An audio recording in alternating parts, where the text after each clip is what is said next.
La dialectique précède Din. Din, c'est le jugement, le verdict, la condamnation. Et Chesed, c'est le pardon, la miséricorde.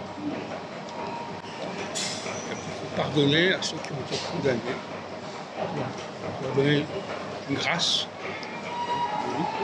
la grâce du président.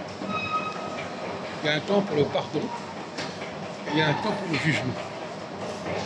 Le jugement, il faut savoir séparer le bon grain du vrai. Et pour le Chesed, le Goula, la miséricorde, il faut pardonner à ceux qui ont péché. Encore dans l'Évangile, c'est deux problématiques. Il y a bien l'histoire de séparer le bon grain du vrai, ça existe. Il y a aussi, évidemment, l'histoire de pardonner à ceux qui ont péché. Nous, on finit par trouver où s'enracine une dialectique. Trouver le contexte, le bon contexte. Ça n'est pas simple. De même que la recherche est souvent liée à la question des contextes à restituer. J'en ai parlé beaucoup au niveau de ce qu'on appelle la linguistique contextuelle, savoir le radical doit être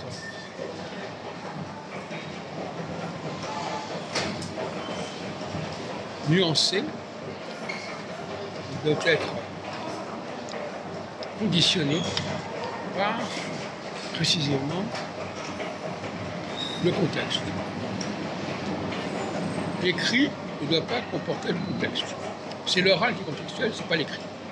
Souvent, c'est l'erreur. Je crois que l'écrit comporte déjà le contexte. Il doit être dégagé du contexte. Il faut lui enlever tout ce qui est contextuel et ne garder le contextuel que lorsqu'on passe à l'oral.